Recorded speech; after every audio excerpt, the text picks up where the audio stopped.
go any further, I think it's moving about. What do y'all do?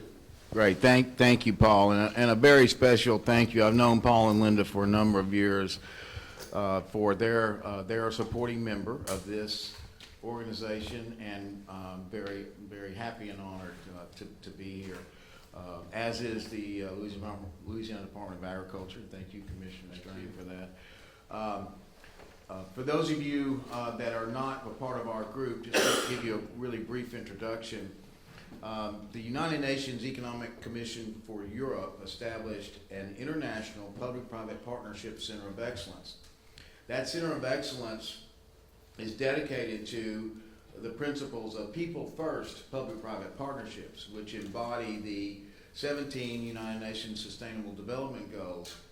And the specialists, the center has under it, affiliated by memorandum of understanding, 8 independent specialist centers of excellence.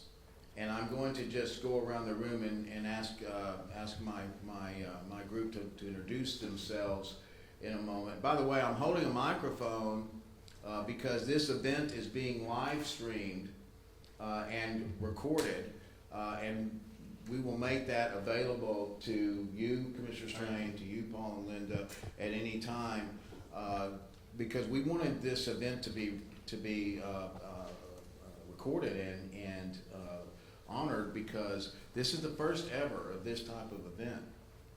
This event came about because I was honored to be elected chairman of the specialist centers last May, and we had a planning session, and we decided that we could do more working together than working independently. Each one of these centers has a different specialization, as I said. We have today represented centers in water and sanitation, policy and laws, local governance. My center represents resilience. There are 4 other centers due to primarily the coronavirus that weren't able to be represented. We have a center in transportation. We have a center in ports, Paul, that is run by a very, very well-respected and distinguished individual who was a finalist for the presidency of the World Bank and who is coming later this year.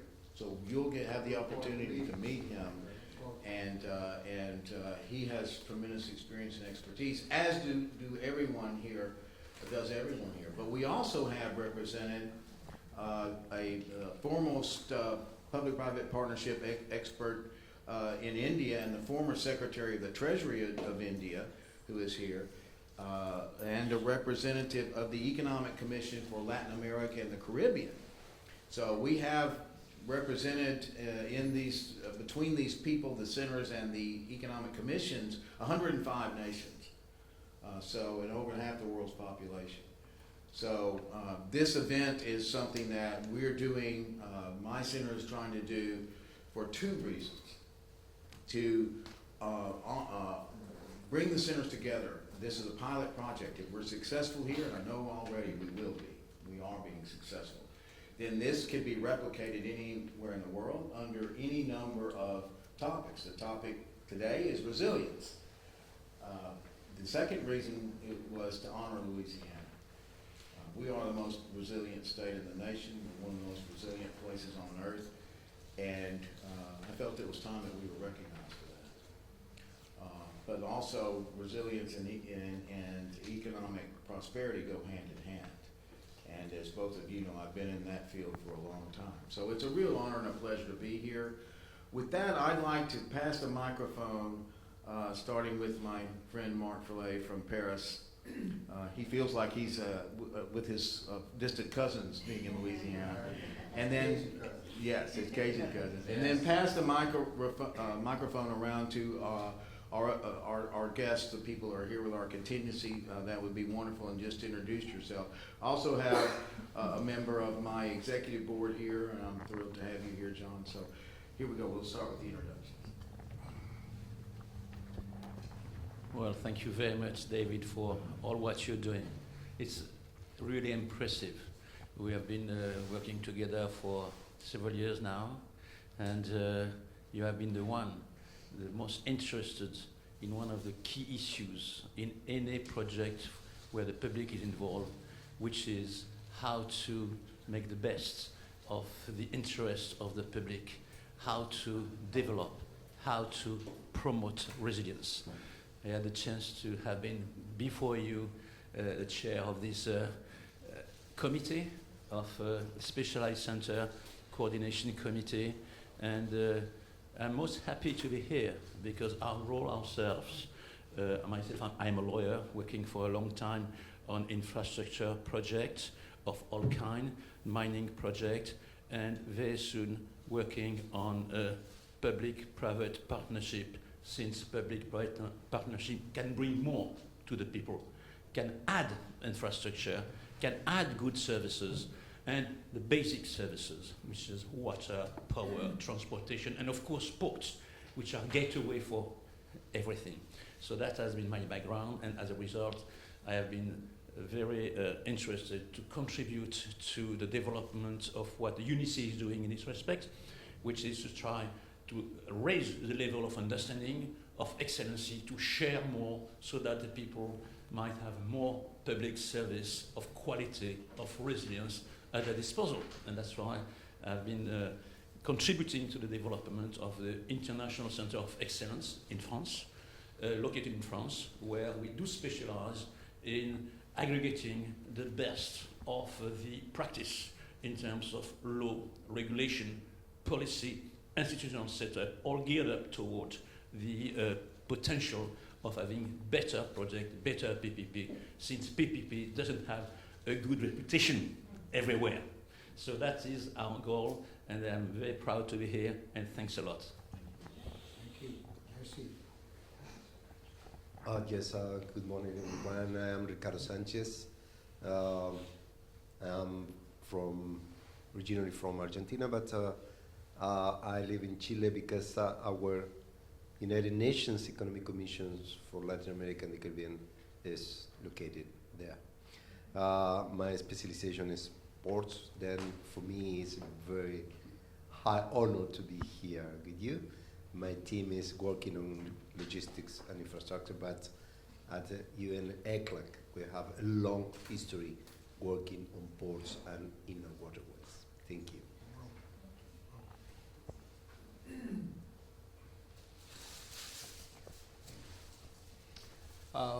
My name is Arvind Mayaram. I'm coming from India.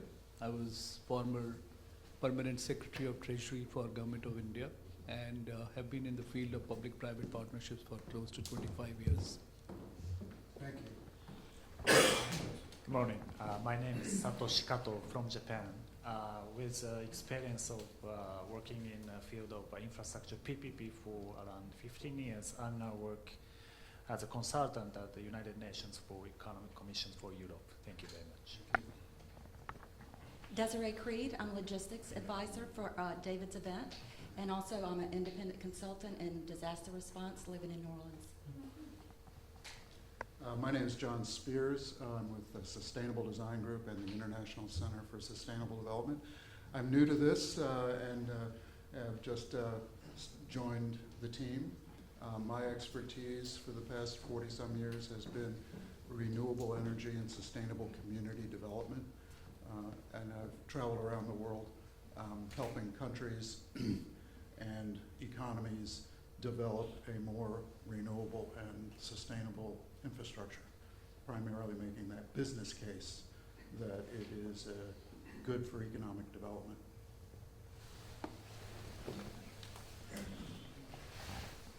Good morning. My name is Diogo.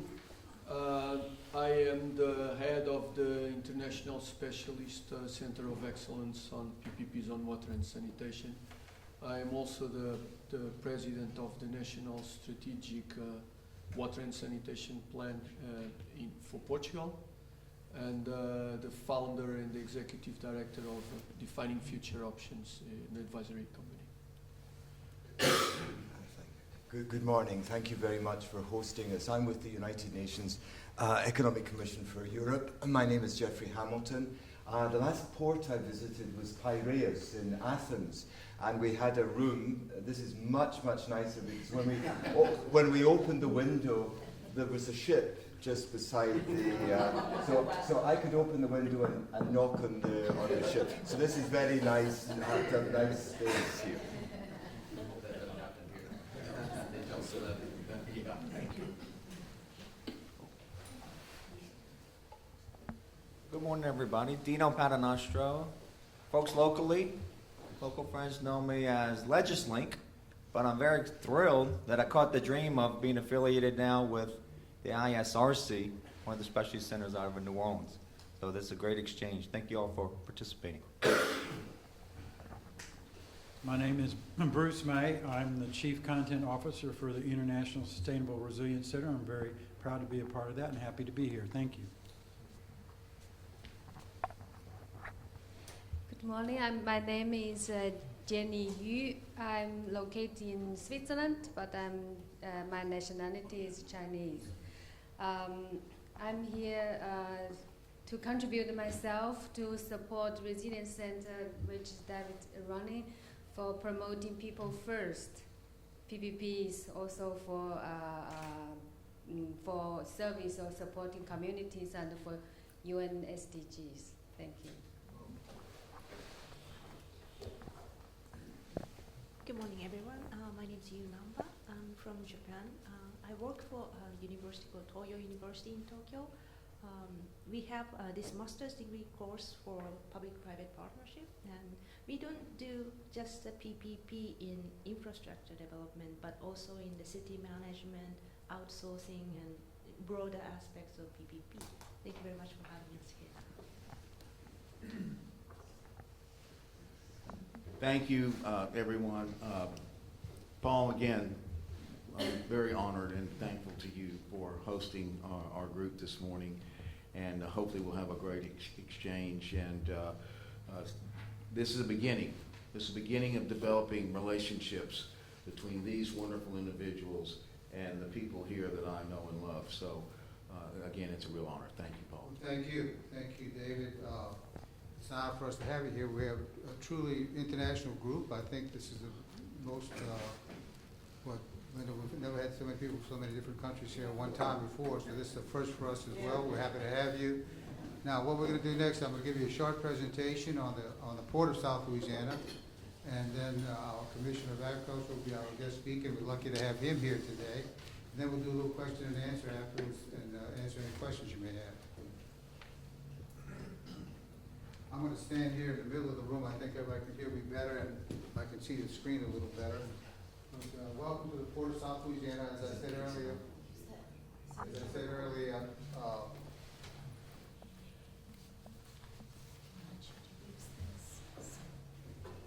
We want the world to hear you, Paul. yes, as I said earlier, this is the actual terminal, but you'll see we're a much bigger port than this location right here. The Port of South Louisiana is governed by a board of governors, commissioners we call them, and I'm very proud of our commissioners because they don't bring any personal agenda to the meeting. If it's good for the port, they're for it. If it's not good for the port, they're not for it. I'd like to recognize one of our commissioners, Judy Songe, is here with us this morning. Thank you, Judy, for being with us today. This is the Port of South Louisiana. We actually have jurisdiction of 54 miles of Mississippi River. Let me tell you something. In my personal opinion, the Mississippi River is this country's greatest natural resource. The Mississippi River is not a Louisiana river. It's a United States of America river, and cargo from all over the United States comes down the Mississippi to these ports here along the Mississippi. You can see the companies with the blue numbers next to them are the ones that are in existence. We have 68 existing companies along the 54 miles of river. In red are heavy industrial sites that are still available. So we're still growing. We still have room to grow. Oops. The Port of South Louisiana is the #1 largest tonnage port in the Western Hemisphere. If you remember your geography, the Western Hemisphere includes the entire United States. So we are the largest tonnage port in the United States of America. Last year we handled 258 million short tons of cargo.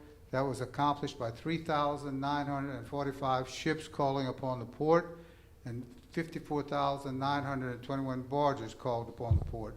Those barges mainly come from the Midwest and from the grain states and to our 7 grain elevators that you'll hear about a little later. So we're the largest tonnage port. We're the largest grain exporting port in the United States of America. We have 7 grain elevators in the Port of South Louisiana. We ship grain, if you want to talk about international, we ship grain to 90 different countries from the Port of South Louisiana. Last year, we shipped 90 million short tons of grain all over the world. We're also the #1 foreign trade zone in the United States. In other countries, y'all call it free trade zones, but this is a foreign trade. We call them foreign trade zones here. We're the largest foreign trade zone in the United States of America, #7 in exports. And also you'll see that we have 15 subzones and $51.8 billion worth of cargo received and 7,200 employees. The Port of South Louisiana is ranked as the #2 energy port. We may be #1 at this time. Maybe when they redo the rankings, we will surpass Houston, but Houston is the #1 energy port. We're the #2. Within the port, we have 4 oil refineries and 10 crude oil storage terminals. Look on the left-hand side, very important for the growth of the port and the infrastructure. You'll see it says what? What does that say, 83? 33 crude oil pipelines and 159 natural gas pipelines within the port district. Very important to our growth and our infrastructure. Here are some of the oil refineries and the storage capacity. As I mentioned earlier, we have 4 oil refineries. They process 1.37 million barrels a day of oil. And then we have 10 oil storage terminals that have the capacity to store 217 million barrels of oil. So we're a very big player in the energy industry. This slide actually comes from Bloomberg, and you can see what it represents is the green line is the Dakota Access Pipeline that you may have heard a lot about. That pipeline will take oil from Canada and bring it to the Port of South Louisiana for $5 a barrel. Right now, that oil is being transferred by unit trains at $9 or $9.50 a barrel. So it almost cuts the price of transportation in half to get it here to the port, where it's loaded onto large vessels and shipped again all over the world. And this is called the Bayou Bridge Pipeline Project, and this connects all the pipelines in Texas to the Port of South Louisiana. So we have access to Keystone and other pipelines in Texas coming straight to the Port of South Louisiana. Both of those pipelines are under construction. They're both about halfway completed at this time. Here's some of the petrochemical, chemical, and fertilizer facilities located within the port's district. You may recognize some of these names. We have companies from all over the world located within the port, and you'll see the new companies that are coming in, how diverse they are and the different countries they're from. So recapping, we're the largest tonnage port in the Western Hemisphere, which includes the entire United States, 258 million short tons of cargo, $42 billion worth of cargo exported and 40 billion imported, et cetera, et cetera. Here's the commodities breakdown, the commodities that come through the port. You can see the largest one is grain, 90.2 million. Crude oil is next, 65 million short tons. And then various petrochemicals, 53.2 million tons.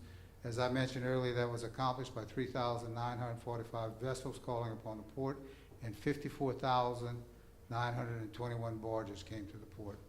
Also, you see on the right-hand side some of the miscellaneous products that are handled here at the Port of South Louisiana. Here's our tonnage in millions of short tons through the year. Back in 2017 was our record year. We haven't surpassed that yet again, but I'm sure at some point we will. We were 307 million tons. Last year, 303 million tons. I'm sorry, not last year, but 2018 and 2019, 258. The drop in tonnage was due mainly, in my opinion, to tariffs and the uncertainty of tariffs. Just the threat of a tariff being imposed caused as much uncertainty as anything else.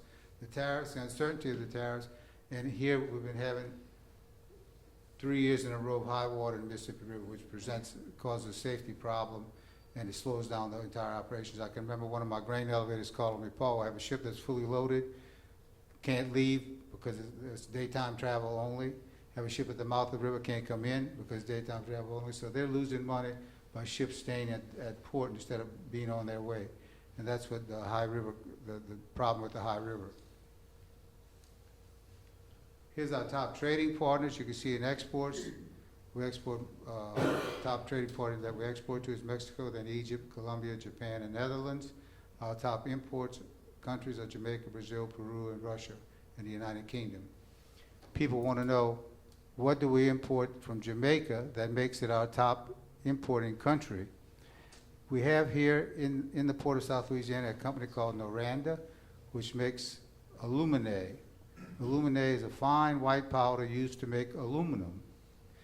And this white powder is found in bauxite, red clay bauxite from Jamaica. But it takes tons of red clay bauxite to make a little bit aluminate.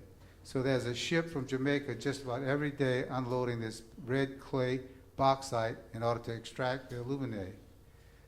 So I tell people about half of Jamaica is in St. James Parish in Port South Louisiana.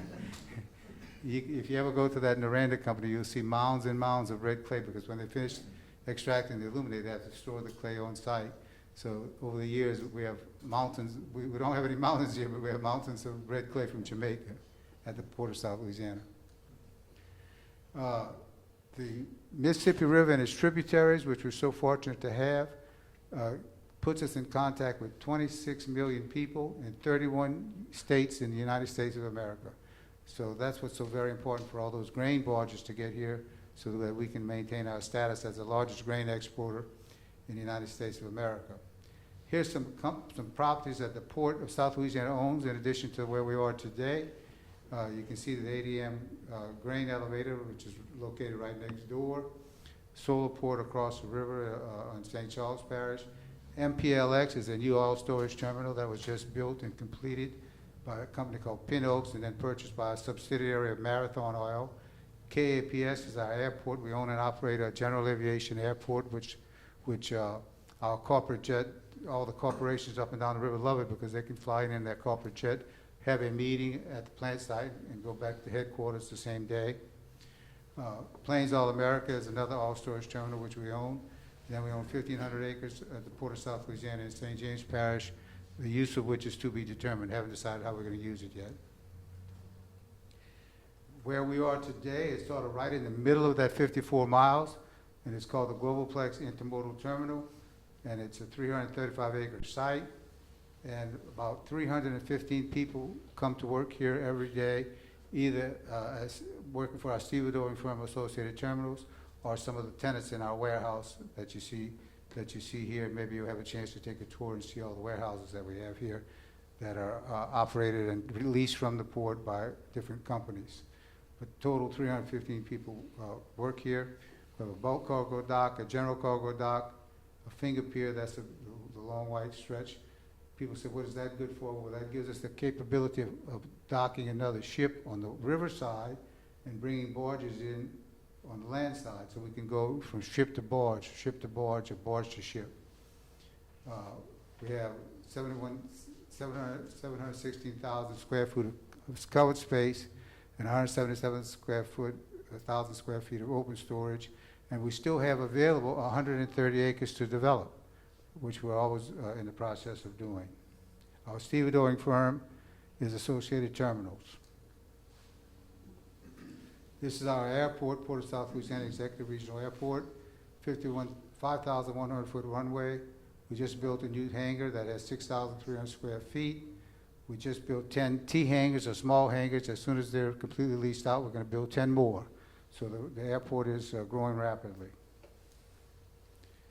We also have located here, not far from here, right across the street, our security headquarters, which is called MSOC. That was done with a Homeland Security grant, and that gives us satellite surveillance of the entire Mississippi River. So we can track ships and barges traveling up and down the river by satellite. We also have 4 fire and rescue boats on the right-hand side top. You see that's our newest boat. And we work very closely with the Coast Guard in this section of the river, in our 54 miles of river. Matter of fact, they call upon us almost daily to do some of their surveillance or rescue or whatever it may be. When the river's high, every Wednesday they board our vessel and they check on barges to make sure barges are secured, because a loose barge in the Mississippi River in high water is dangerous, very dangerous. So we do that on a weekly basis, and that gives us access, like I said, satellite access. Every ship has a transponder on it, just like an aircraft, so we can track vessels through that surveillance system. Emergency and national security projects. As I mentioned earlier, in my opinion, the Mississippi River is this country's greatest natural resources, but impressing upon people that the mouth of the river, which clogs up and needs to be dredged constantly, impressing upon them that this is as much their problem as ours. If that grain from the Midwest can't leave because the vessel's too deep into the water and there's a restriction at the mouth of the river, for every foot that you have to light load a vessel, the rule of thumb is $1 million a foot that you're losing. So we've been preaching that. I've been preaching that to the grain growers, that look, this is not a Louisiana problem, this is a United States problem. To get your grain to where you want to get it, it has to go through the mouth of the Mississippi River. And the mouth of the Mississippi River should be 50 feet every day, all day. Unfortunately, it's not, and it needs to be dredged. So I had the good fortune at one time of meeting with one of President Trump's transition team members in charge of infrastructure projects, and I told him how important the mouth of the river was. And he was asked by the president to develop a priority list of infrastructure products, and he said dredging the mouth of the Mississippi River was number 7 out of 50, in his opinion. Good job. Yeah. And so finally, this past year in the budget is money to dredge the mouth of the river to 50 feet and to keep it at 50 feet. So if that comes to pass, we'll have that problem solved, hopefully. It's a side topic, but just to show you how important it is and it's symbolic, was the Iowa Soybean United Farmers Association finally realized that to get that grain to market required that the mouth of the river be 50 feet every day, all day. They contributed $2 million to the dredging. Now that's a drop in the bucket when it comes to dredging, but is that symbolic of what? They finally, I mean, they don't have money to give away. I mean, they're suffering, they're planting less and less crops due to tariffs, and they're giving $2 million to dredging the mouth of the river. So that's so symbolic, so important. Here it is again. Another problem is ship coming in. Let's say a ship is loaded in Singapore and it's 45 feet into the water. When it gets to the mouth of the river, there's a restriction, 41-foot restriction. It's got to sit there until the restrictions go away. That's $25,000 a day. We had a vessel stay outside of the Mississippi River, couldn't come in for 42 days at $25,000 a day.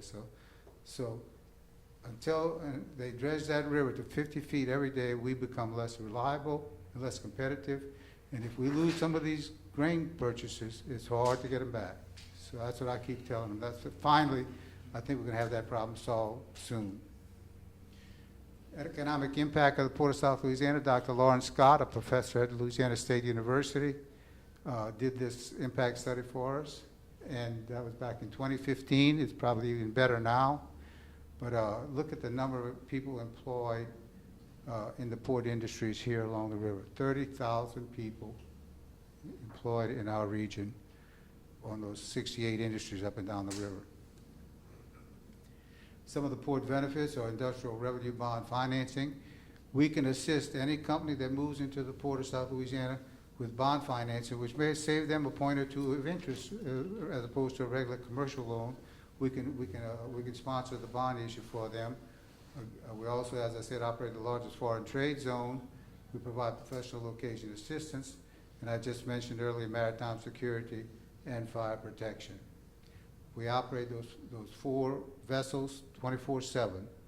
So anybody up and down the river that needs us, they know that we're available. This is doing business in Louisiana. Some of the areas in which we lead the nation or close to be number 1 in the nation. We're the number 1 in fast start, number 2 infrastructure investment, number 2 in the strong economic development results, and number 10 in the best states for business. Economic development, I mentioned to you the land that was still available. What's going on now is we're getting a lot of what they call foreign direct investment from all your countries are now coming to the Port of South Louisiana. What's happened is that the price of natural gas dropped from about $7.50 a cubic foot to $3.50 a cubic foot. And all these industries, their feedstock is natural gas. So they can build a plant here, use our natural gas, for which I'm told it will be an abundant supply for 50 to 100 years, so they know that it's going to be here for a while. They can build their factory here and transport the final product back to their home country, and that's cheaper than building a plant in their home country and buying that expensive natural gas. So they're using our cheap natural gas to build their factory here. We have actually 2 methanol plants almost side by side in the port. One is Chinese and one is New Zealand, and they're both going to ship the methanol home, but they're using natural gas in the process. So here's some examples. You can see Yaowan Chemicals, that's the Chinese, Eurochem Russian, Diamond Green. Here's some other, MPLX, I mentioned that, formerly Pinoak, that's Marathon. Here's others. But you can see about half of them are foreign countries. Bunge is grain, Plains All American, crude oil storage. On the very right-hand column is some of the average salaries, and you can see how important that is to us. The average salaries are pretty darn good, 82,000, for example, Momentum. And that's pretty much the average salary, 100K at Kongsberg, 80K at Denka. Total, look at the bottom line. Total new investment coming into the port because of that cheap and abundant natural gas and the Mississippi River. And also, let me add this. Plant manager after plant manager tells me over and over again, Louisiana workers are very productive. You get $1 worth of work for $1 worth of pay.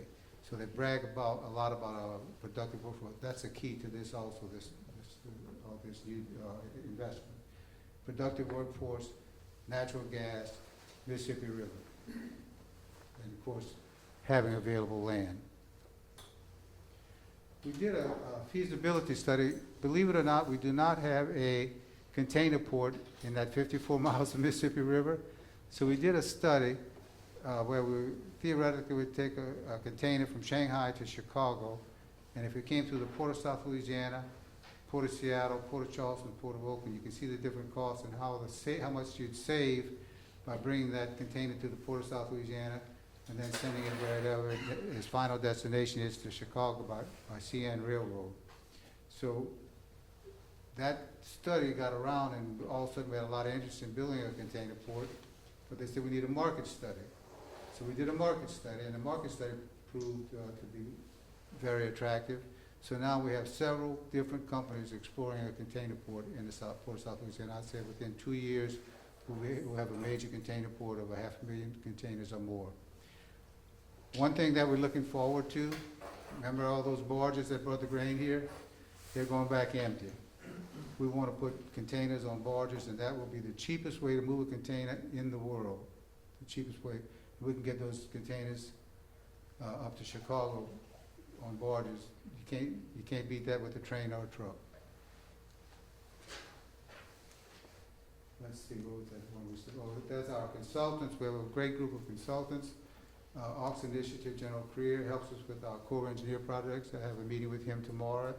One of our companies wants to build a dock, and you can't build a dock without a permit from the Corps of Engineers, so we're going to meet with them. You can't build a dock without a permit from consent of the pilots. These are excellent. These people do a great job for us in helping us obtain funds for the port. I might add that group of consultants you just saw, some of them participated as well as some of our port staff did. We were just awarded a federal grant of $13.4 million. So, and Secretary Chow with the Department of Transportation, U.S. Department of Transportation, told our Senator Bill Cassidy that she was very impressed with our grant application. So we'll take that to the bank. Just recapping, Port of South Louisiana, #1 tonnage port, #1 grain exporter in the United States, #1 foreign trade zone, and #2 energy port. So important to our community, the port's important to our state, important to our country, and of course, we ship grain to 90 different countries, so we're important to the world. That concludes the presentation. Be happy to answer any questions. Thank you very much.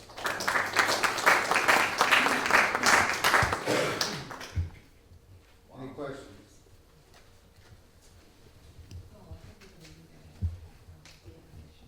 Okay. Let me introduce Commissioner.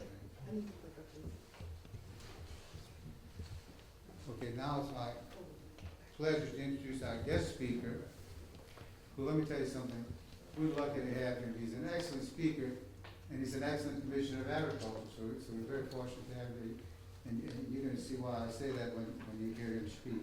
So let me give him a proper introduction as soon as I get my paper out here. Dr. Mike Strain took the oath of office for his fourth four-year term as Louisiana's Commissioner of Agriculture and Forestry on January 13, 2020. A native of Covington, Louisiana, Commissioner Strain earned a doctorate in veterinary medicine from LSU in 1983. In 1999, he was elected to the first two terms as a state representative, where he served on the Agricultural Committee and chaired the Legislative Rural Caucus. He was twice named Legislator of the Year by the St. Tammany Parish Alliance for Good Government. In 2003, the LSU School of Veterinary Medicine presented Commissioner Strain his Distinguished Alumni Award.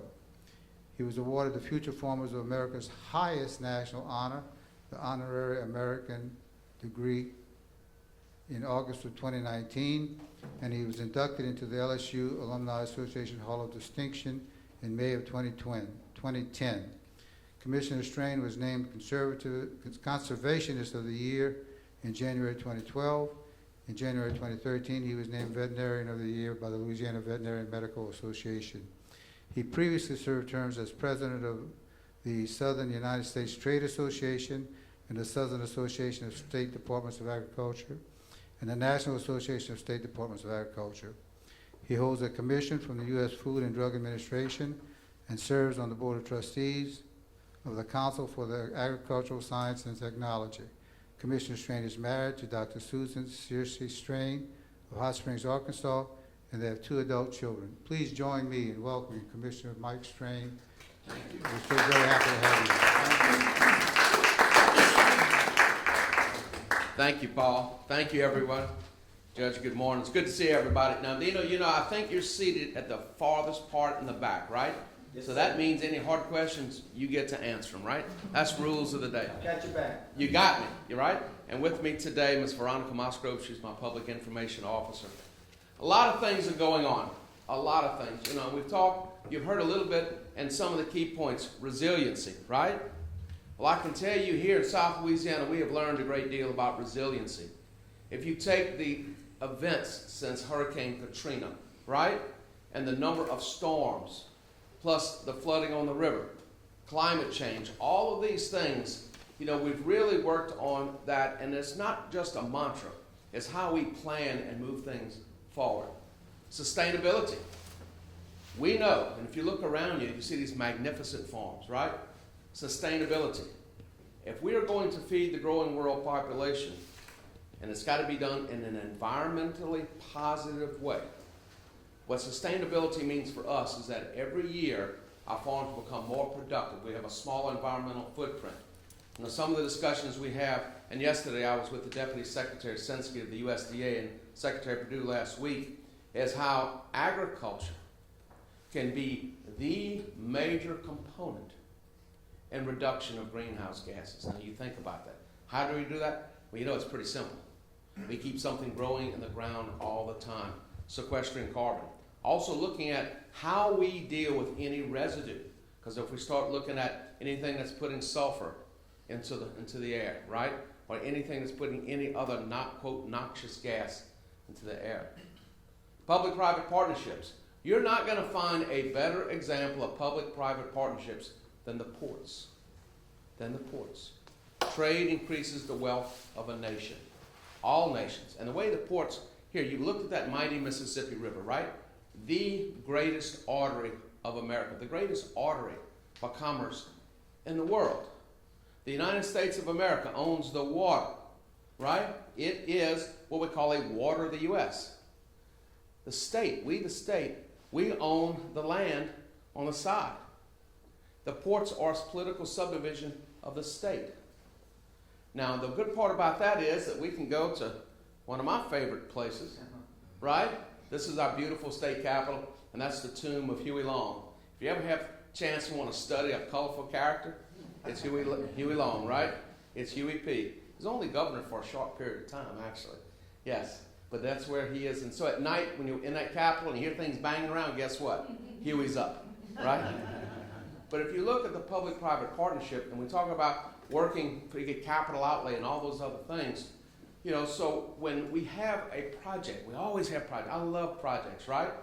And we're there, we get state dollars that we try to match with federal dollars that we then leverage with private dollars as we expand and do things on the port. And all of our tenants, and you saw here, the largest soybean exporter in the world is right over here, ADM, right? Magnificent. When I travel, you know, my wife, she wants to go to a museum or to a park. I want to stop and look at grain elevators. Man, they're just so fine, right? Or go into a sugar mill, right? You know, and I just sit there and I'm amazed when you look at what's going on. And it's something that a lot of people, they just drive right on by. I just don't understand it. But would you see what's going on there? Because, you know, a lot of that is privately owned and operated, but it's a partnership. The more they do, the more money the ports make, the more money everything moves, the more money my farmers make, right? So I'm one of those guys that is always working on infrastructure, and we're going to talk about that. But think about the dredging the river. You know, when it started out, the dredging the river, when the president's initial infrastructure summit was held, the first summit, 2017, I got a call and the White House says, look, Doc, can you come up to the White House for a summit? I said, sure, infrastructure summit, okay. I said, infrastructure summit. $1.5 trillion? I said, that's right. Well, how many people are coming? I said, 30. Well, I did the math real quick. I said, I'm on my way. But one of the big key topics of discussion, we were there all day, was the river. The America's river. America's river. And the president had already been in the inland waterways. We have about 13,000 miles of inland waterways and the locks and the dams. And we had his feet on the ground, right? There at those inland waterways, talking about how we're going to move stuff into our beloved river. And so when you look at this project, the first phase is $100 million, and it's from what we call head of passes, which means the mouth of the river. First 10 miles, and then it frees up 50 miles of river. And this project goes all the way to the Port of Baton Rouge, right? As far upriver as you can get a ship. Do you know why you can't get a ship past the Port of Baton Rouge? You know, you can't answer that. I can't answer either, I know it. See this guy right here? He built a bridge. He built a bridge. It was so low, no ship can go past Baton Rouge. It's still there, and it's called the Huey P. Long Bridge. So the export facilities for ship begin right on the edge of the river. And of course, that's Exxon. We used to know it as Standard Oil, right? And that's where it begins. And so when you look at the other part of that, yes, the soybean folks ponied up $2 million to go with the state match of about $18 million to draw down the federal money.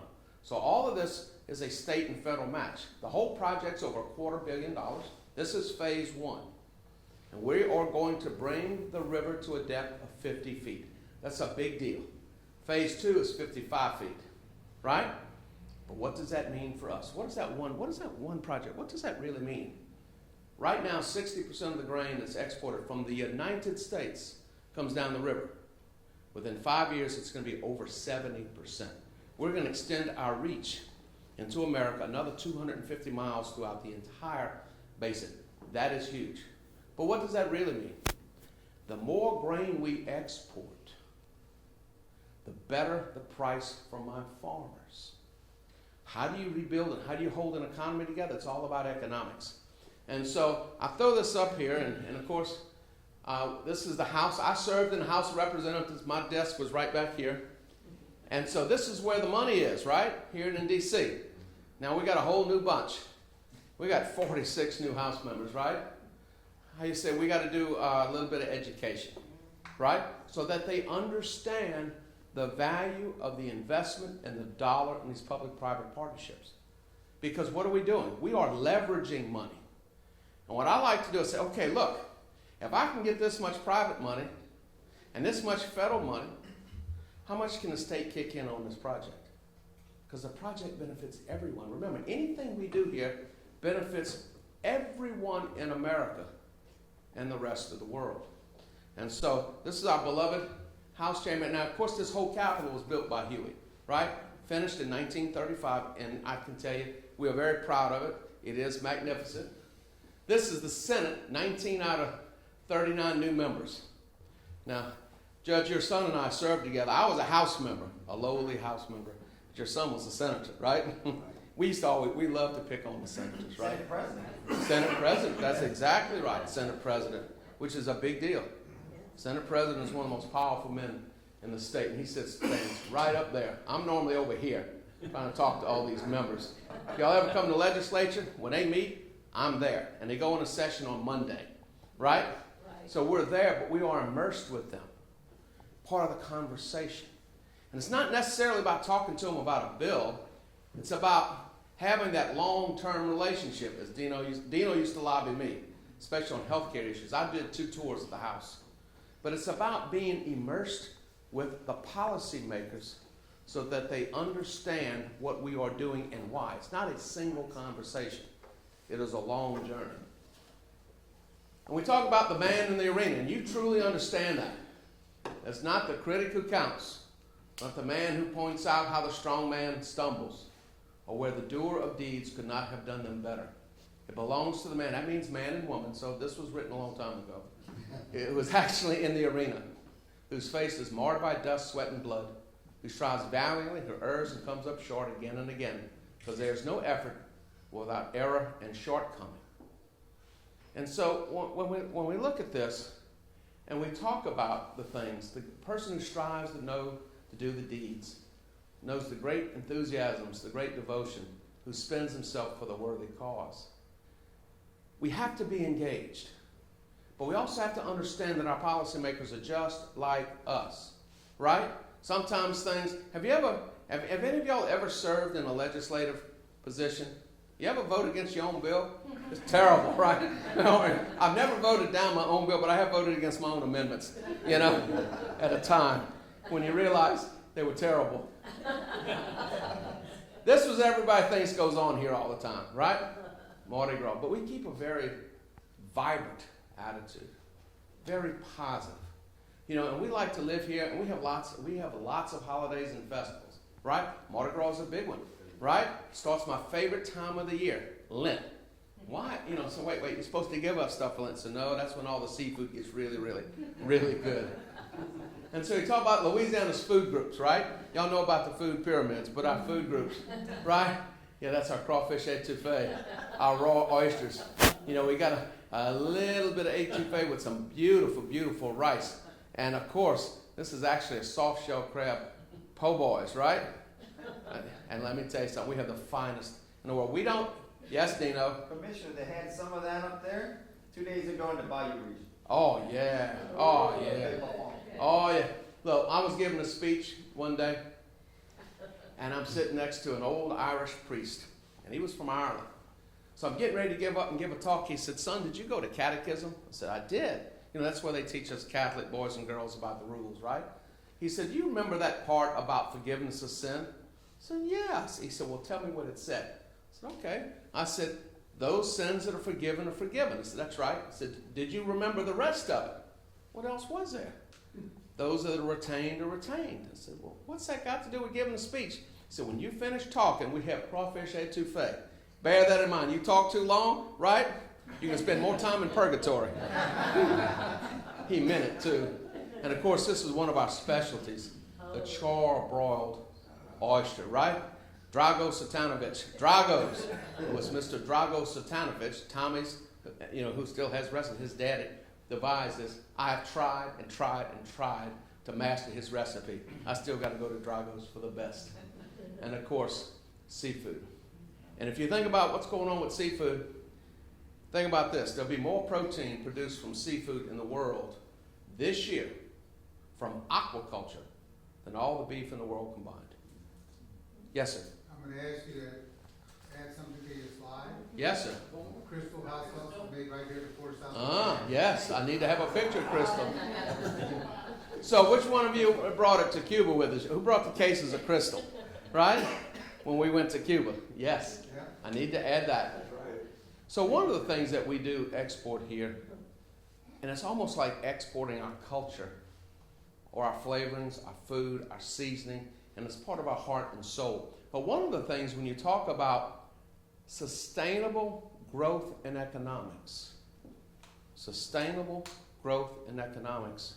is when you take and look at all the things that you have your resources. And resources are physical and non-physical. The physical part about are the herbs, the spices, and all the things, and the non-physical are those things that are part of culture. People recognize these brands. People want these brands. You can have jobs, small manufacturing facilities, whatever it is that you make, right? One of the things that we are doing now here in this state, as part of a greater picture, our president has the task force on agriculture and rural prosperity. Our governor has now set up a council on rural revitalization. We go out into an area where our feet are on the ground and say, okay, what's here? What do we do here? What can we take from what we do, our resources, our people? How can we process that, add jobs, and then, of course, sell it to all of you, right? And how can you do that the same? Long-term sustainability, viability, because what we're facing here is that we're having more and more people move from the rural areas into the urban areas. And we're losing a workforce there, and that's where the resources are. So everything is about world economics. Well, let's throw a few things out there you're quite well aware of. In the past 2 out of 5 years, the world has consumed more rice than it's produced. In the past 2 out of 5 years, in one of those years, the world consumed more wheat and more rice than it produced. You're seeing big shifts in world economies. We have to increase total factor productivity at about 2.73 to 2.75%. In other words, we've got to get better at producing more with what we have. In our best year, we've hit 2.61, 2.63. What that means is every year there is a growing disparity between supply and demand. And what does that do? Tremendous pressure, economics pressures. And if we're looking at what's going on, what else are we dealing with? What else are we dealing with around the world? Does anybody believe climate change is not real? Does anybody believe that the seas are not rising? Does anybody believe it's not getting warmer? Does anybody believe that we're not seeing more plant pests and diseases and bugs everywhere? We're having to deal with that. So what happens? What happens with that? Where is wheat produced? Right? It's affected by rain and by drought. Huge bread baskets. Where's rice produced? Most rice is produced within 100 miles of an ocean. Rising water, less land, more salt, right?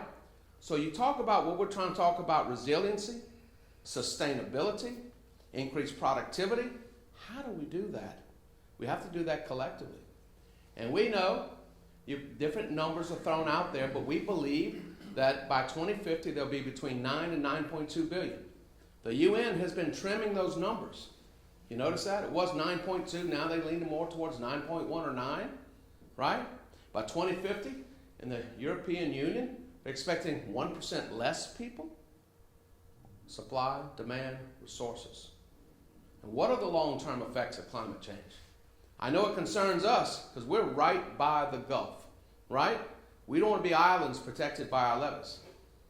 And so worldwide economics and everything now, as you know, trade deals, value of the dollar,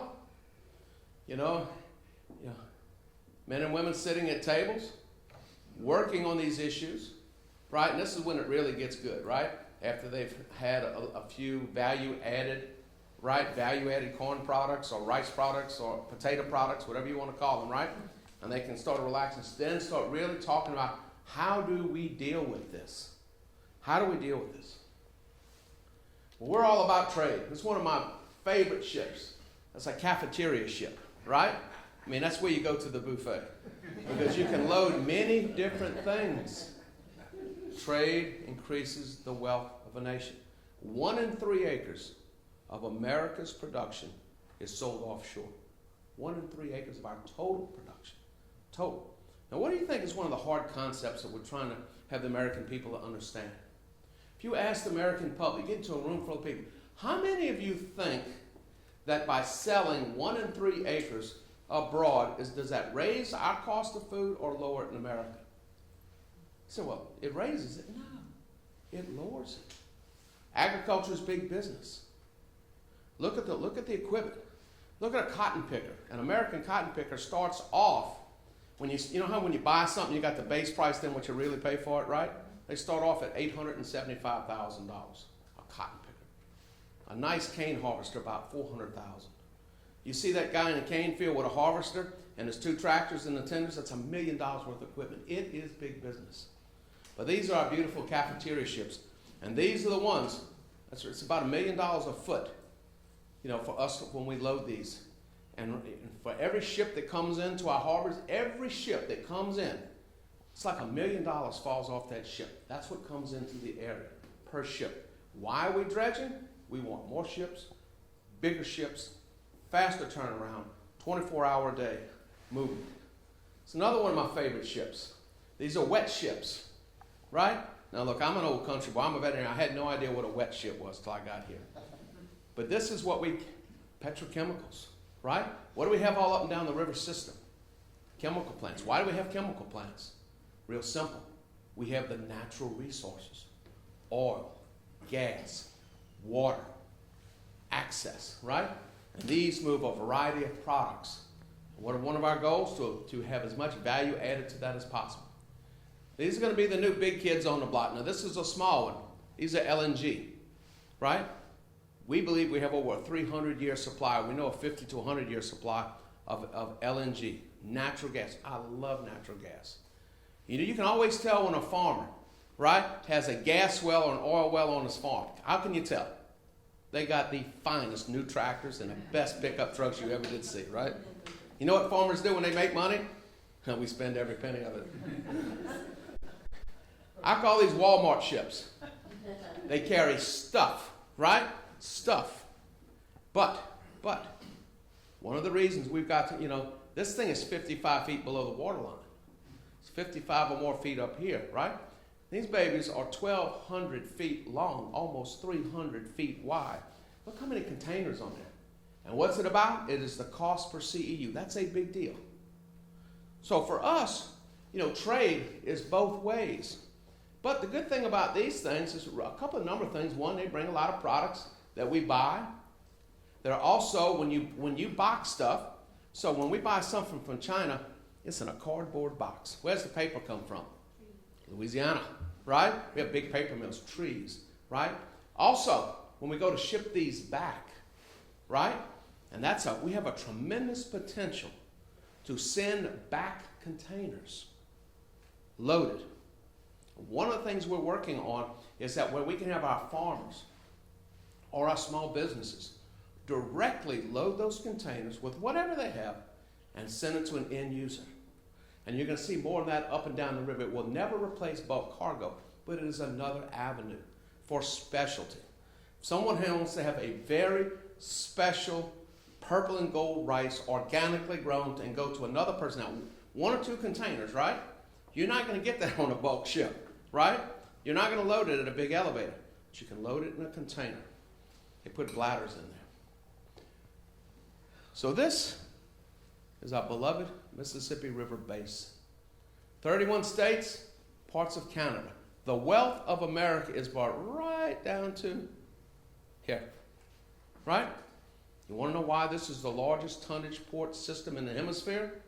Look at this.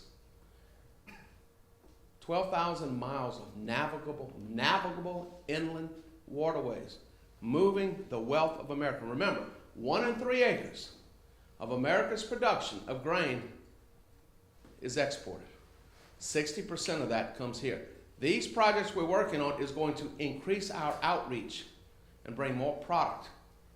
But it's also, when you think about, we're being charged with doubling the world's food supply delivered to the table by 2050. Now you think, now do the math. We got 30 years. Our best year is 2.61. How does the world, not just us, the world, increase production to the table by 3% a year? Think about that. And when you look at that, what is our share? We're one of the largest bread baskets in the world. We have to triple our production. Now when you leave, you pass these cane fields, or you see the rice fields, I want you to think about, how does that field triple its production? I mean, we're in beautiful cane country. This is some of the most fertile land in the world. Why? Because in the old days, the Mississippi River used to leave its banks, right? 8,000 pounds of sugar per acre. It's a lot. How are you going to get 24,000 pounds? We have double food production in the world since 1980, so think about that. And again, the mighty Mississippi River. And of course, you can see where she's coming down the river. And this is truly a blessing for us, and that's one of the things we have to continue to educate our lawmakers. What a tremendous economic engine. A small amount of money brings huge dividends. So U.S. ag exports in 2017 were $142.5 billion, imports at $121. What governs this? Value of the dollar, trade treaties, supply and demand, world events. It's important for our exports. The world's got to be doing well. It is in our best interest that everybody's making money, right? You don't make money, guess what? You can't buy our products. We can't buy your products. Imports at 121.5. And for us, we're now at 8.3 billion in ag exports from Louisiana. When I took over as commissioner a dozen years ago, our total production was 5.7 billion. Now our exports are 8.3 billion. We are an export state. And again, we're very big in the soybeans. We have 3,140 exporters. Our biggest are China, Mexico, Netherlands. That's going to the EU, Brazil, and Canada. And if you think it, 5 of the 14 largest ports in the United States, 5 of the 14 largest ports in the United States are in Louisiana. We are a maritime powerhouse. And we have to continue, because, a lot of the people, when you drive up down the interstate, you don't think about the ports, right? The average citizen doesn't, right? Can't see them. You can't see them, that's right. That's why I like to ride River Road. And again, our biggest industries, timber, $3.8 billion, 15 million acres of timber in Louisiana. Poultry, 1.8 billion, 400 farms. Sugarcane, 1.1. Soybeans, aquaculture, cattle, horses, rice, grains, cotton, dairy, marine fisheries. The majority of fresh seafood consumed in the United States comes off our coast or from our waters. So timber. Timber is a crop. And that's something we have to reiterate every day. I mean, look at this. This is a crop. Infinitely renewable and sustainable. What happens when we harvest this and plant more trees? What are we doing with carbon? Sequestering carbon. We had a discussion yesterday. The president said he's going to plant 1 trillion more trees. So every homeowner's got to plant 2, and we'll take care of the rest. One of the goals in this state is we have more wood in the basket, That's what we call it, a wood basket, every year. And we're now at 15 million acres. And again, something that we continue to work with, and wood is very friendly. We ship that to the world. I love chicken. I tell you what, poultry. Think about the least cost protein in the world. And what is chicken? Value-added agriculture. You think what happens here? Corn, beans, water, electricity, labor, banking, finance, and then we process this, right? And we ship it to the world. And so you've seen a lot of changes in poultry, a lot of research, a lot of selective breeding, where for about 1.2 pounds of grain, we can make a pound of poultry. Think about that. That is amazing. For beef, it's about 4.2 to 4.5. For pigs, it's about 2.2. But this is a miracle. And it is a huge industry in Louisiana, and it is growing. One of the projects we have is at the Port of New Orleans Cold Storage, to increase our exports of poultry to the world. Sugarcane. Sugarcane's been here, like we say, we've been raising cane 200 years. Do you know where'd y'all come from, New Orleans? Do you know where the first sugarcane field was? You know where St. Louis Cathedral is? Right in front. It was by the Jesuits. Do you know why they had sugarcane? It wasn't for their teeth. Medicinal rum, right? Medicinal rum. You got that, Dino, right? The first And the Audubon Sugar Research Station, Audubon Park, was Audubon Sugar Plantation, sugar. And sugar is a big part of our mainstay, $1.1 billion. Sustainable, and I can tell you, we do a tremendous amount of research. The sugarcane farmers put up their money to facilitate research. When the new varieties are produced, the centers give each farmer seed stock. They don't buy it, they're given it, and then they produce it. Public-private partnership. These different varieties last about 10 years before the bugs figure it out. And we're constantly developing new varieties at the LSU Ag Center, at the Audubon Research Center, state, federal, public, and private. And you think about this, 8,000 pounds of sugar per acre. And what else is this doing? What's it sequestering? Carbon. That's right. Soybeans, number one plant protein in the world, right? They're legumes. Soybeans were first brought into the United States for what purpose? To graze cattle. Before there was ever known what the miracle of the soybean is. You talk about a tremendous plant. What is one of the most important things that soybeans does besides producing the soybean?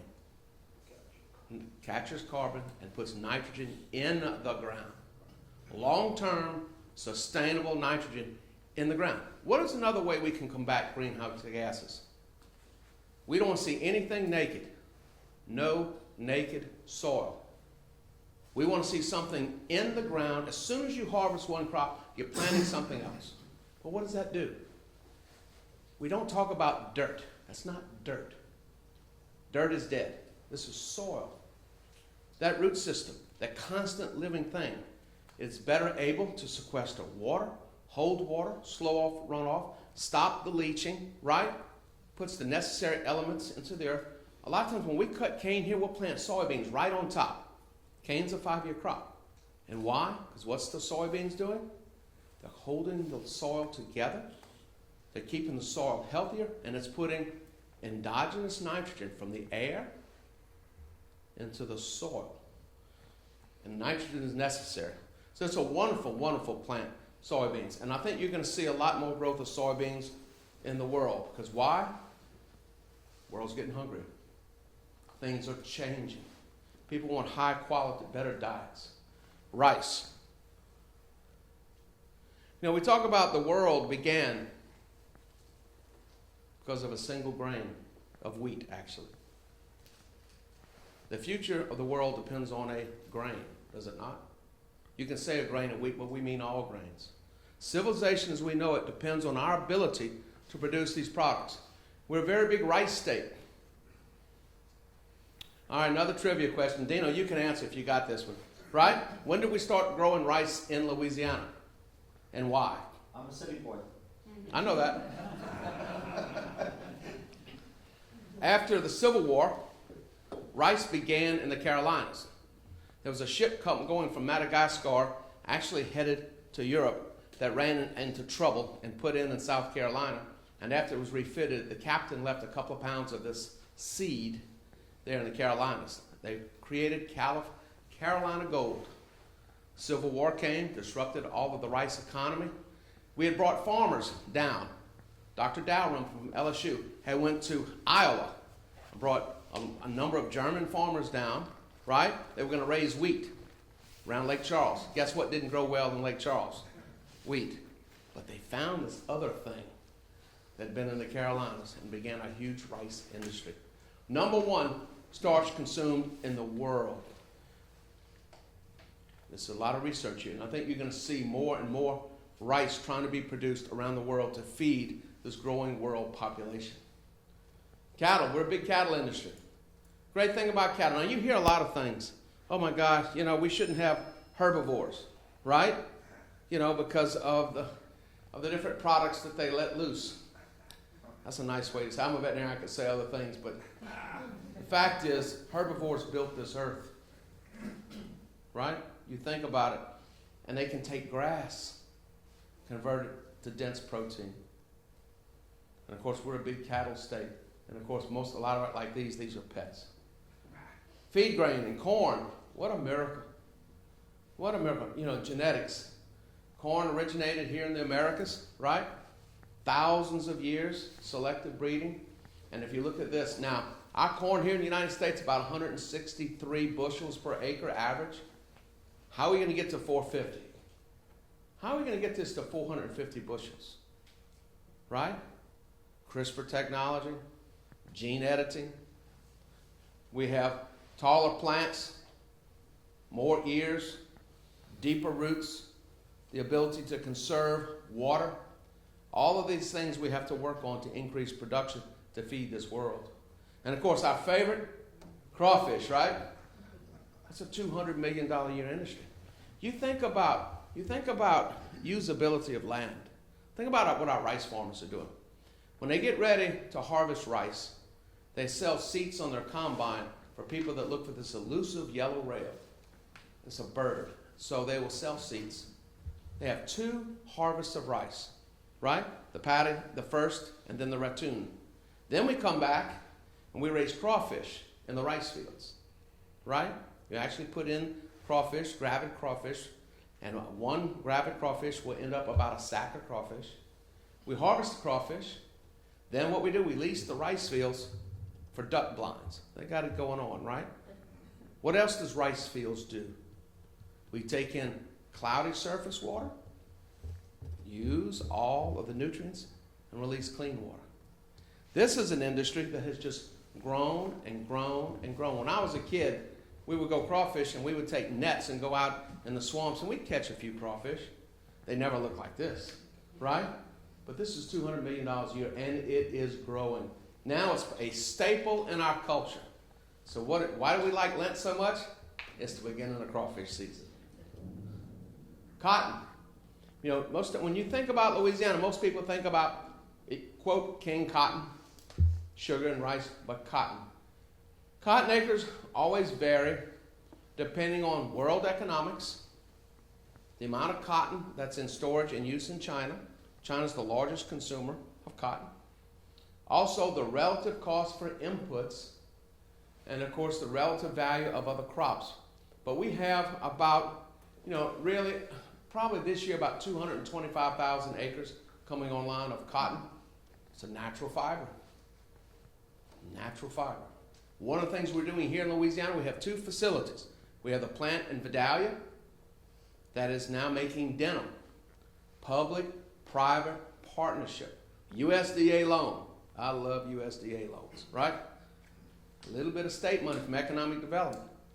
Private money to make denim. We have another facility in Lackason by Lake Charles. If you go into Lake Charles, are y'all going to drive to Lake Charles? Oh, we did that. Oh, you already did that? That was a You long saw the time. old sugar mill on the left? There's that big facility in the back where we spin cotton. We're very fortunate here. We have a nice uniform length, low silicates. That company is owned by Zahi. Zahi makes the fabric for Vicky-Form. Vicky-Form in Latin America is like Victoria's Secret. Beautiful, soft cotton. We use more than a third, almost a half of the state's cotton in our own facilities. Right? The only thing we're not making is the end product yet. Right? But again, value added jobs, and again, natural fibers. Market disruption. Now, wait a minute now. Market disruption. Resiliency. We are preparing, and we have been preparing for these things. But again, these are things that we have to deal with. We have to face it. We have to deal with this. But again, just like everything else, it's a market disruption. Y'all been watching Wall Street, right? Right? Supply and demand has been disrupted. Supply and demand. How's that going to affect food? Up and down prices, unsure yet. Disruption of delivery systems. Disruption of economics. Hesitancy in putting crop in the ground. We don't know. But this is something, when you start talking about disease, did you ever think we would see a pandemic like this in modern times? Didn't you used to think that these things happened back in medieval times? What happens when the world becomes more concentrated? Potential threat of disease, right? Now, it's not really new diseases that pop up from people. We've been together a long time. This one came from the animal kingdom. It jumped 2 species to get into people. We're constantly on the watch for these. This is going to be dealt with. The good news is we are putting forth an unprecedented effort worldwide to develop a treatment and a vaccine. Thank goodness for science and technology. And what you and I, and we're going to talk about the person in the arena, we must support advanced science and technology. When you start talking about GMO, gene editing, CRISPR technology, you know how they're going to make these vaccines? Right? Using the most advanced genetic science possible. And what happens if we don't? We have to develop. The other thing that I think is going to help us as the temperatures warm up, the rate of transmission is going to go down. How many of you can remember a big flu epidemic in July? Right? It's a wintertime. Remember avian influenza a couple years ago? That was bad here. It was bad. 1 billion chickens, 1 billion with a B. And one day it stopped. It's like you drew a line. Why? Temperature changed.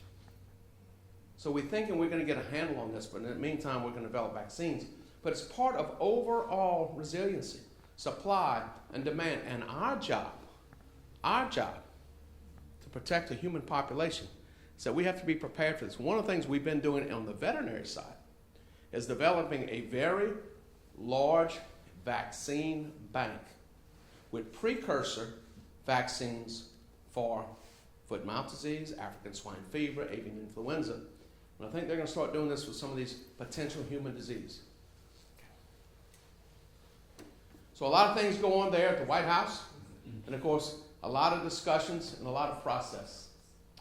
And here, the Republican principle demands a deliberate sense of the community should govern the conduct of those to whom they trust the management of their affairs, but does not require an unqualified complaisance to every sudden breeze of passion, to every transient impulse which the people may receive from the arts of men who flatter their prejudices to betray their interest. That's a big political commentary. That means as leaders, we have to do what's right. And often what is right may not be what is fashionable. Trade. Free trade agreements. We are trying to work here in America for more free trade agreements. You know, prior to the trade wars, as we call them, we only had 20. I trade with the free trade countries, and when China grew, I trade with the rest of the world went down. That was a mistake. And if you look at our free trade agreements, this is us. This is FTAs in the rest of the world. We need to have worldwide commerce. Worldwide commerce spurs the economy, lowers prices. And what is the biggest issue? The biggest issue on food, getting it from where it's produced to the table of the consumer. There's a huge imbalance, a huge imbalance. And it's our job here in the ports, with infrastructure, science, technology, working on such things. How do we preserve more food longer? That's a big deal, right? How do we do that? That's a big challenge. So if you look, we have a lot of commodities at very reasonable prices, and I'm sure if you have a checkbook, we'd be glad to sell you some or buy some. But again, I think oil is going to stay in a relatively low range for quite a while, which spurs the rest of the economy. Okay? And economic development, again, we've got a lot of things going on. Port of New Orleans Cold Storage, which is the largest cold storage export facility in the hemisphere. And we're expanding that markedly for poultry, shrimp. So if y'all like those shrimp, we can send you some. And beef. Port of South Louisiana. You've heard about those infrastructure, about the investment there. Port of Baton Rouge. We're doing a lot of rail and expansion. And our other ports at Lake Charles, Lake Providence, St. Mary. And we're recognizing finally the value of our ports and all that it can do, and also of rail to bring products to the ports. A mistake we made. About 30 years ago, we began ripping up rail. Terrible, terrible, terrible mistake that we now regret, right? But rail. You move product cheapest by water, second by rail, and next by truck. So again, Civilization as it is known today could not have evolved, nor can it survive without an adequate food supply. Norman Borlaug, the father of modern agriculture, created with saving over 1 billion people from starvation. Thank you. Thank you. Questions for Dino? Questions for the Thank you, Commissioner? Commissioner Strange. Thank you. Questions? You're welcome here anytime. Let me tell you something Thank about you. Commissioner Strange. Not only do you enjoy his presentation, you learn from it. Thank you very much. Let's give him a Thank you. Questions? Anybody with a question? Yes, sir. We'll start here. Yes, thank you very much for your presentation, for Port 2, obviously. But both of you talked about the project of dredging the Yes. channel to Yes. be fit. Yeah. Then my question is, what is the concrete advance of this project? What is the timeline for this project? About 5 years. We're starting now at the head of passage. That's the first step. That money has been allocated, right, federally, and we have identified our state match. So I would imagine we would start that within 1 year, right? Hopefully with 1 year. Also, under a new rule from Washington, under what's called NEPA, that any federal permit, there's only about 24 months that is allotted for that. But we should be able to start this within a year, and that's phase 1. We hope to be to Baton Rouge within 5 years. That's the goal. And so we're doing it now. We are doing it now. That's great. It's wonderful. There is a tax imposed on all imports called harbor maintenance tax, which has generated $9 billion so far. But it's just sitting there in Washington being unused. So now we're going to start using, call it full use, full maintenance. Use all the money, maintain all the navigable waterways to the authorized depth. That's the hope. That's the plan. And so when a ship brings in cargo, there is, we call it an ad valorem tax. It's a tonnage tax. That money goes into a, quote, trust fund in the Treasury. That money is to come back to dredge the river. So it's a symbiotic relationship. But remember, every foot short is $1 million from every ship. So, it's not a question. The money's there. It's just got to be properly allocated. Yes, sir. Could you pass the mic back and forth when I ask the questions? So we can get on camera. Yes, Thank you. please. Question. Yes, sir. Senator Wright.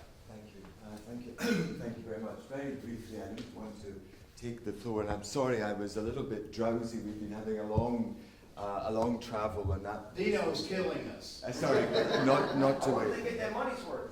But most interesting. Thank you very much. What I was very interested in, the way we were talking about a supply chain, different stages of supplies going round markets.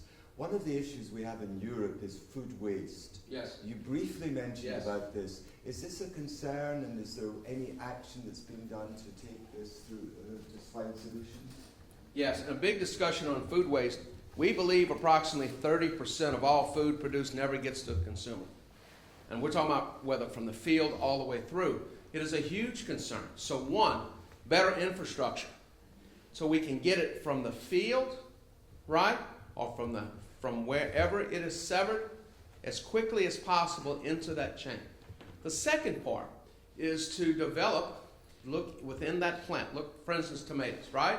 More than a third of tomatoes are not used. They go bad in the refrigerator. So we can look within that plant, and using CRISPR technology, right? Gene editing within that plant, we can slow down the rate of which that product goes bad. We can also look at all the other products, whether it's corn or beans. What causes this product not to be utilizable? Analyze that and try to figure out a way within that plant, right? Within that plant in a non-chemical fashion, not using exogenous chemicals, one, to have it to last longer, but also better infrastructure. Better infrastructure. If you look at these grain elevators, right? How do we make sure that that bottom 3%, right, doesn't go bad, right? What can we do? Recognizing that we are not going to create enough new food to double the world food supply by 2050. It's not going to happen. But if we look at that 30%, that's a big part of that. How do we get that to the end-use consumer? right? By whatever mechanism that we are using. And I think we all have to work together and identify that. And that's a very big discussion topic. Could I just, may I just make one other comment about this? We in the United Nations Economic Commission for Europe do food standards. Johnny knows about this. This is setting the standards for fresh fruit, vegetables, you name it. We set standards, pineapples and all the rest of it. And that has a texture, a colour, a shape. And sometimes for the food manufacturers and the suppliers and then the supermarkets, the product doesn't meet the shape of the standard, the colour and so on. Yes. So these things, instead of they're thrown away, and that of course is calamitous. It's just dreadful. I was brought up in you eat everything on the plate, and it's disgusting if you even leave a thing. Now, what is happening in Europe, and the supermarkets are very embarrassed about this, pouring things down and just not, and so they're becoming a little bit more active in certain ways of dealing with it. And in Europe, they're looking at a parallel market, which would actually mean that those products that didn't get into the normal supply chain would have a sort of parallel market chain where buyers and sellers are meeting not at the same cost, but still it would be a profitable business. But it would mean that products that perhaps didn't meet the first standard would go into the sort of second standard, if you like. Yes. Is that something you've heard of, or? One of the things, I'm sorry. One of the things that we're doing, especially with fresh fruits and vegetables, with our major distributors, right? As they are bringing these products in, if there are blemishes, because when you go to a supermarket, right, everything is perfect, right? So they're taking that and then they're resegregating or repacking that, and then that's going to food banks, either at a discount or free, and then we are distributing that to the food banks. And so that is becoming a very big part of the food bank system. And there's nothing wrong with those products. No. You know, they're just not, they have a little blemished, a little different color or whatever, but you're not going to put them in a mainline grocery store, right? So we're working that, and we're trying to get more of that into our different food banks. So it's not to waste it. Yes, sir. You mentioned a number of PPPs that are already have been involved in a lot of activities around here. I was curious if you had any metrics on what's proposed, what you're thinking about, any studies, because you have also talked about the desire for a lot more infrastructure here. Can you tell us something about that? Yes, we do a lot. Anytime we do the public-private partnership, especially dealing with ports or like dredging, there are specific metrics. For every dollar invested, it generates this much economic activity, this much profitability. And so if you look at the dredging, it's one of the highest returns on investments by metrics from a public-private partnership, one of the very highest. So everything that we do, if we're dealing with capital outlay, it goes through a great deal of scrutiny, especially if you're taking private money, port money, state money, federal money, and then you go before our friends at the Bond Commission, right? And so we look at those metrics, and what we're doing is to leverage money. A big key at that capital is that you've got to go with some kind of match. There's no more, you just don't get 100%. You've got to say, okay, we're going to get money from here, here, here, and here. And this is the total return on investment. And it's also looked at as jobs locally, how much those jobs are valued at, as well as the greater economic of the entire region as well. So we look at those metrics very closely. Yes, and they're highly scrutinized. And we really work to make sure that these projects are good. Okay, now we're trying to close out. Yeah, we need to be wheels up. Would you like to invite this group for the closing program? Would you like to invite the group to the jump? Thank you. I'd like to understand a little bit more on the metrics you are mentioning, because in PPP that is absolutely essential. Yes. And we are all working toward the development of PPP here. And those metrics relate to what we call externalities, positive externalities. Now, in this, I understand that around the world, there is a lot of thinking, but nothing really decisive on what are the key criteria, the key elements, which altogether will make a matrix useful more broadly for the people. Did you have, I'm convinced that you have on this quite a lot of experience. Could you share that with us? Well, one, we have a lot of experience in ports and exports, and we know what they mean. Two, that we do have to have firms that develop those metrics. And if you take someone like Lauren Scott, who's a tremendous economist, well trusted, and he's been doing this a long time. And so when we start looking at, everything we have what's called peer reviewed, right? So you just can't grab a number out of the air and say this is what it's going to be. So it's got to be something that we know is reliable, right? And it's done by professionals, right? But when you've had your boots on the ground a long, long, long time, right? I can tell you that by doing work to get trucks from the road to the dock, more trucks, bigger trucks, moving it faster, we know what that means. If we're going to invest money, say at a Rice elevator, by putting in another truck dump, okay? Well, that truck dump, say it costs $15, $20 million. What that dump will do is that the average farmer needs one less truck. Do you know what that means to that farmer? That's about $70,000 in profit to that farmer every year, because he doesn't need a truck and a driver because his trucks are turning faster. So we know those metrics, right? And so what we're doing, when we put these things together, we all work on what does this really mean? How does this benefit everybody up and down the chain, right? And so we take a hard look at that, and we bring in people that, really know. But again, a lot of us have had our boots on the ground a long time. Excuse me to push a little bit on that because we are working a lot on this. Are you also making a calculation of the consequences of all this in terms of income tax, tax revenue for the budget? Well, sure. Which means then, if you do that, you find a way to finance on the long term, since you have an increase in taxes, which permits to repay the loans. Mm-hmm. If I can jump in, I'm having a lot of background in this. And Louisiana really has a fairly well-established, very well-established, I should say, methodology. And we have a commission called the Bond Commission, which issues revenue bonds on behalf of the state. And that mechanism has allowed us to enter into these transactions. And the evaluation is rigorous, and you know this. Very rigorous. We look at not only the implications for the public and private sectors involved in the transaction, but how is that going to affect the people that this is designed to benefit, and what costs are there to people. And the new thing now is Commissioner Strange was so eloquent about is, what are the environmental impacts of that? How does that impact the environment? How does that impact the state's overall situation regarding carbon emissions and all of that? And the beauty of agriculture is that, again, it's a net importer of carbon. It brings carbon out of the atmosphere. So I rarely say things like this and say, yeah, we're doing something really great, but we're doing something right.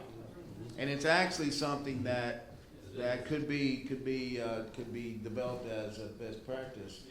And not that we can't always there isn't always room for improvement. And that's where I think the people first principles, which leads me to, as Dino said, the pitch. Because we're having a special closing luncheon at noon at the Jung Hotel in New Orleans, fabulous facility.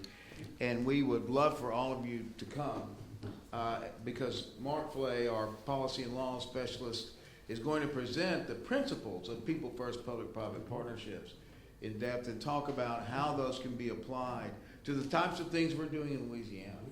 So if you're able, please come. And we're leading off that session, by the way, with our own Monique Boulay, whose mother we all dearly departed Governor Kathleen Blanco. And Monique's going to tell her story of the first multi-jurisdictional hazard mitigation grant effort in the nation that she facilitated in the heart of another food area of Louisiana in Lafayette. Okay. Anyone else? Thank you so much. Let's give him another round of applause. just the last one, I have a big grievance now against Napoleon.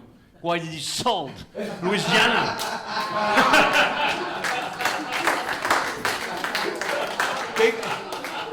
His brother Lucian talked him into it. That's a fact. Yeah, Lucian came back from putting down the slave revolt in Haiti, right? And they had lost a tremendous number of their soldiers to yellow fever and malaria.